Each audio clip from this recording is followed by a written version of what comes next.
Welcome to this candidate interview for the 2020 GSA elections. The GSA is the primary representative body for postgraduate students at the University of York and is run by students for students. Joining me for this interview is Megan, who's running for the position of Vice President Academic. Megan, would you like to introduce yourself and say why you are running for the role?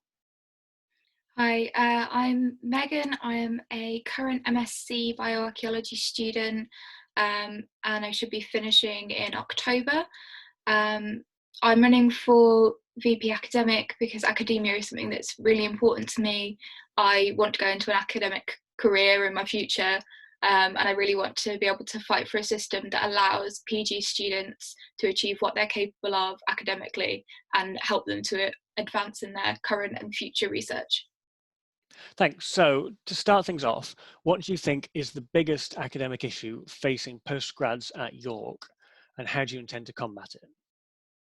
I feel like the obvious one at the moment is the current COVID-19 crisis. Around that, I think we just need to continue to keep the lines of communication between academic staff and students open, and take into account what people need to make the experience better. More generally, I think one of the issues is that we do have a relatively short time frame a lot of the time for doing a postgrad degree, and then you don't necessarily have the time to settle in and know everything that's going on at the uni, and by the time you know what opportunities are available to you, you've already done half or three quarters of your degree. So what I'd like to do is increase the advertising for the opportunities and for the support that is available to postgraduate students, because I think there are a lot of people that don't necessarily know what's available to them when they join. Thank you. So what steps do you think the university should take to address the current situation? I'm quite happy with the sorry with the not a safety net, the support that they've put in place for the taught postgraduate students at the moment, which is essentially a way of protecting grades that we've already achieved, or making sure that a bad mark on a dissertation doesn't hinder an ordinarily good student. I do think that is good. However, I do think more needs to be done to protect the work that we've already done before this crisis hit. Because a lot of the times there were students who had only done 2 exams or 2 essays, and they needed a little bit extra to be able to get the average. Does that make sense? Yeah. Okay, thanks. What experience do you have that could help you in this role? Okay, for 2 years I worked as a student rep when I was doing my undergraduate at the University of Birmingham. So basically that involved collecting a lot of feedback from my peers and presenting their concerns to the academic staff. So in that role, I helped to change the way that assignments were submitted by making the process less complex. And I also shared issues that students had, such as content warnings for certain lectures and inconsistent marking in some modules. I also was chair of the University of Birmingham's Archaeology Society for a year, so I worked with the committee and with academic staff to organise lecture series and educational events, as well as advertising academic opportunities like scholarships and internships within the society. Thank you very much. Now, how do you intend to ensure that you represent all students from different courses, from different faculties, from different levels of study? I've had a bit of a think about that. What I really want to do is to get in contact with student reps from around the PG community. I'd hopefully like to set up some sort of Facebook group and mailing list, particularly for those that don't have Facebook, so that I can stay up to date on what's happening and what concerns there are in different parts of the student community. Because I think we need to deliver a more consistent postgraduate experience, and in order to do that, I would need to be in contact with as many people from the different faculties as possible. Thank you. What is your opinion on hidden costs in postgraduate study? I'm not a huge fan of the hidden costs. I think it's particularly unfair that some courses have more than others. So when you look at like English literature degrees, there's a lot of money that's being spent on books. I think if possible, it would be good to set up more funding opportunities to help with hidden costs. But ideally, there would be something in place to help eradicate those costs. Okay, thanks. Now, graduate teaching assistants are represented by both the GSA and by UCU. How will you work together, and what will your priorities be for GTAs? So I think a lot of PG students do aim to go into academia as a career. So those students, as well as the graduate teaching assistants, can be supported by careful communication between the GSA and UCU. So I would prioritise working towards particularly fairer employment standards in the academic sector, which is part of what the strikes were about earlier this year. And I would also be talking to graduate teaching assistants to see what they want to be done and what could help them. Okay, thank you. Now, it's well known that international students pay significantly higher fees than home and currently EU students. What will you do to improve the benefits they get from the university for those higher fees? I think a lot of the time the international students that I've spoken to weren't necessarily clear on what what they needed to do with their visas. So with tier 4 visas, you needed to have a meeting every so often with your supervisor. And I remember at the start of the year that was a little bit fuzzy, and there were a lot of people that weren't quite sure what was going on. So I feel like one thing that is owed to international students is better communication on that front. Um, Improving it despite the high fees that they're paying. I think particularly if you've come from a country where you don't necessarily like present, that has been an issue as well. So I feel like classes to help present in a language that isn't necessarily your first language would help a lot as well. Okay, thank you very much. Now, what will you do to make sure that the academic needs of distance learners are well catered for? I mean, I feel like the current situation has shown us that distance learning is possible. I know a lot of the times we've had some people who are on similar courses to me that are distance learners that have had to have Google Hangouts set up while in the classroom, and that has worked for them. And I think with the current situation, we know it can be done, and I think that will help. And I just want to ensure that that continues. Okay, great. What one thing would you change about the University of York, and why? I feel like this is the worst question. That is, yeah.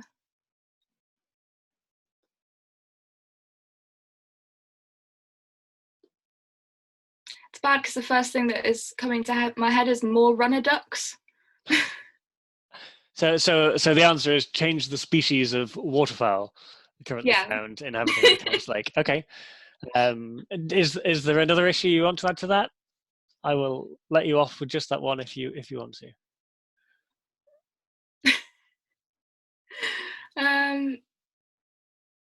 I would say not just, we have several websites that we use at York. So we use the intranet, the VLE, and Yorkshare, and ideally those would sort of be compressed into one or two. Okay, great. Thank you. Now, I'm going to move on to some questions more specifically related to the issues you raise in your manifesto. Mm-hmm. And to start with, you mentioned the need for continued access to online resources through the library. How do you assess the current provision? So I feel like the current provision is actually very good. From speaking to people on my course and on other courses, I've heard a lot of praise for it. particularly the recent mailing out of books to people. I know there are people in the United States that have had books sent to them. I know there's obviously people in the UK that have had books sent to them. As far as I know, that's been a fairly recent development, but I do think that the library are putting a lot of effort in on that front. Okay, great. Is there anything you'd like to critique or criticize of the current provision? It was quite difficult to find the form, the purchase request form. I know I had to do a lot of searching around to find it, but once that's been found, it's quite easy to get hold of things. So I've been doing my best to share that form with as many people as possible. You also plan to provide greater academic support for students with disabilities. What form would this support take? I mentioned on a Facebook post that I did recently is that I would like to have more academic staff trained in mental health first aid, which is something that over 200 not necessarily academic staff, 200 staff at the University of York are already trained in, which I think is great. But I think a lot of the time people are not aware of the impact that things like mental health can have on your academic achievements. And I feel like it would help a lot if there were more people trained to understand that. On the more general disabilities front, I would like to work with like the disabled officer in USU to be able to see what support people want. Okay, thanks. Now, another group that you have highlighted as needing support is student carers. What do you think the university should do to provide better support for them?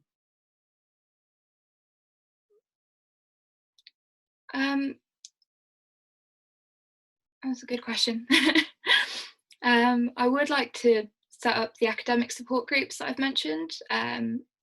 So some way that people who have care responsibilities can meet up with other people that have care responsibilities and understand what juggling that with a postgraduate degree is like. So that's one way of doing it. I think in a way a bit more leniency needs to be taken as well by the university. What do you mean by leniency?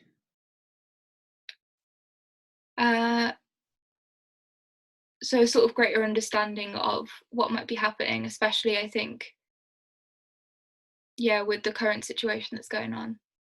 Okay, and is that in relation to kind of academic regulations or the current support systems and structures that are in place and the frameworks within which they operate? More to do with the academic regulations. Okay, thanks.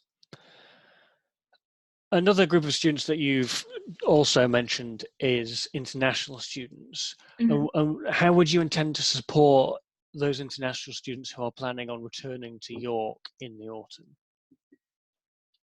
I think something that I found even as a UK student was finding accommodation. As a master's student and needing to get accommodation for a September start was quite a challenge, and I can only imagine how difficult that is when you are an international student. I feel like more needs to be done to promote the existing like Facebook groups that there are for finding housing, and the GSA Find a Housemate network. With academic concerns, more of what I've suggested with the presentation skills classes and things along those lines. Great, thanks. Now, how do you think the university and the GSA should adapt in the wake of the COVID-19 crisis? So I think we've seen a lot of adaptations so far already. I think the GSA has done a really good job of going online. Going on further. When this all blows over, if it all blows over, what do you think of the adaptation that's happened so far? What do you think should be kept? And what other lessons can be learnt for when there is the option of going back to some form of what normal used to look like? I think one of the big things that a lot of people in like the disabled activism community have brought up is that distance learning and distance teaching is possible, and for people to be able to attend lectures virtually is something people can do, even international students as well, who might not be able to travel to York if there are still travel restrictions in place, because we don't know how long those restrictions are going to last. Trying to think, that it's definitely taught us a lot about the world. Yeah, I think I'll just leave it at that. Thanks. I've got one more question left, and then I will hand over to you to give you a chance to conclude. So that question is, in one sentence, why should people vote for you? Because I'm dedicated not doing very well. Because I'm dedicated to fighting for a better student experience for everyone. Thanks, and it certainly was one sentence when you got it out, so that's great. Now, this is your chance to add anything else you want to about who you are, why you're running, what you stand for, what you want to achieve. Okay. So earlier this year, I took part in a petition campaign to get the University of York to add more support for postgraduate taught students after it was revealed that we would not be getting a safety net. A few weeks later, after a lot of emails, we got the news that we would be getting a sort of safety net that we are not allowed to call a safety net. I'm very proud of that work. I would like to continue doing more work like that. And I feel like with this role, I could do that. Excellent. Megan, thank you very much.